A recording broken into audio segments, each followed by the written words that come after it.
Welcome, everyone. Got a massive soil science exam coming up? Feeling a little swamped by all those complex biochemical pathways? Well, you are in the perfect place. This explainer is engineered specifically to be your ultimate study guide for soil enzymes. We've taken all those heavy academic sources and distilled them down to the absolute essentials you actually need to know. Okay, let's dive into this and make sure you walk into your test feeling completely prepared. Here is our exact roadmap for this study session. 1. Basics of enzymes. 2. Types and states. 3. Location and soil. 4. Assays and carbon. 5. Nitrogen cycles. And 6. Phosphorus and sulfur. Section 1. Basics of enzymes, the core characters. Okay, definitely write these definitions down because they are literally the foundation of everything else we're going to talk about today. First up, the enzyme, or E. Think of an enzyme simply as a protein produced by a cell to act as a catalyst. Its entire job is to allow reactions to proceed way faster by reducing the activation energy of that reaction. Next is the substrate, or S. This is the specific compound being acted upon by our enzyme. And finally, the product, or P. That's the end result of the reaction. So think of the enzyme as a lock, the substrate as the key, and the product as the opened door. Enzyme, substrate, product. E, S, and P. Now, what's really interesting here is that this single equation is basically the master key to your exam.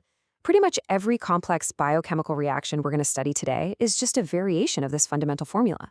You've got E plus S, which temporarily bind together to form an ES, or enzyme substrate complex. Then, boom, the reaction happens, and it yields E plus P. Notice how the enzyme E emerges completely unchanged? It's ready to go right back to work, while the substrate S has been completely transformed into the product P. You definitely want to burn this sequence into your brain for sure. Section 2. Types and states, production and behavior. First up, we categorize enzymes by how they're actually produced. This binary framing is absolutely perfect for a multiple choice question, so pay attention here. On one side, we have constitutive enzymes. These are your always-on enzymes. They're used so frequently in the cell that they're just always present. Think of constitutive enzymes kind of like your heartbeat, right? Always going. On the flip side, we have inducible enzymes. These are on demand. They exist in the genetic code, but they are only physically produced when the cell actually needs them to break down a specific substrate. So inducible enzymes are a bit like sweat. Your body only produces it when things heat up and you actually need it. Next, we classify them by where they operate. You got to remember, the enzymes accumulating in soil originate from plants, soil animals, and microbes. Now, when they're produced, they either stay inside the cell or they head out into the environment. If they stay located within the cytoplasm or periplasm, they're called endoenzymes. Endo literally means inside. But if they're released into the wild of the soil as free enzymes, they are known as exoenzymes because exo means outside. Section 3. Location in soil, where enzymes operate. You're going to want to highlight this topic as an absolute priority for your exam. An enzyme's location drastically affects its survival. Its whole life cycle is intimately tied to the life and eventually the death of soil microbes. They usually start inside living cells or attached to outer cell membranes. As the cell grows and divides, some of them are naturally released, and when the cell eventually dies and bursts open or lyses, enzymes leak out. This leaves them stubbornly attached to dead cell debris or trapped within dormant spores and cysts. But here is where it gets highly relevant for soil science. Once they are extracellular, they can enter these incredibly protected states.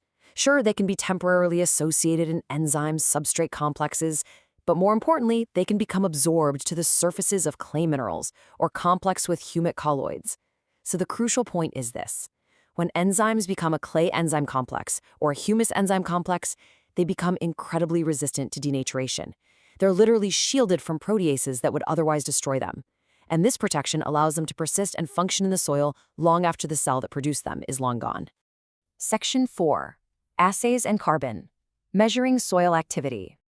If your professor asks how we measure soil enzyme activity, keep it incredibly practical. Let's go right back to our master equation. E plus S yields E plus P. Because we can't always easily isolate and count the microscopic enzymes themselves in a messy soil sample, soil enzyme assays are based almost entirely on quantifying the product, or P. We literally just add a known amount of a specific substrate to the soil, wait a bit, and then measure how much product is released. More product simply means higher enzyme activity. It really is that straightforward. Now let's apply this to carbon mineralization. You'll probably see massive, complex chemical structures in your textbook for this, but for your exam, skip that clutter. Just memorize this core fact. The key player enzyme here is beta-glucosidase. Its function? It catalyzes the final, limiting step of cellulose degradation. When beta-glucosidase goes to work on a substrate, it finalizes the whole breakdown process. Just lock the name beta-glucosidase together with cellulose degradation in your mind, and you'll be golden. Section 5. Nitrogen cycles. Unlocking trapped nitrogen.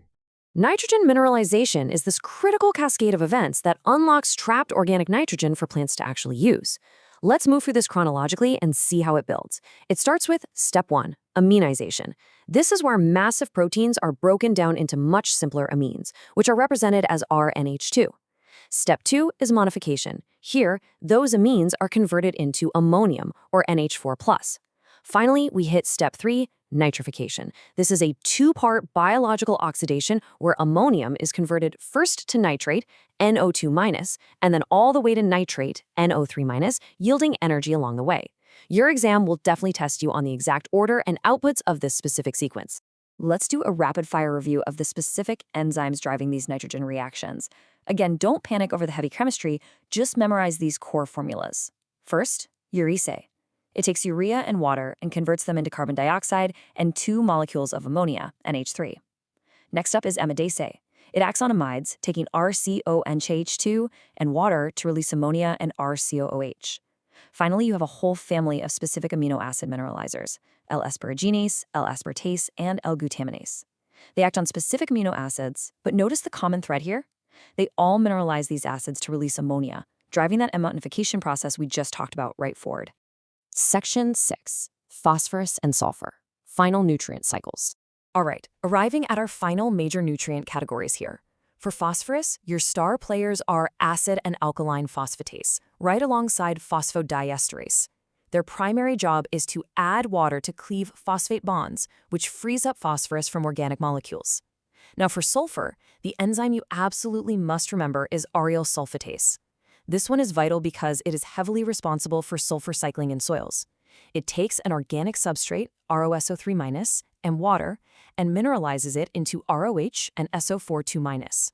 That SO42- is inorganic sulfate, and that is the exact form plants require for uptake.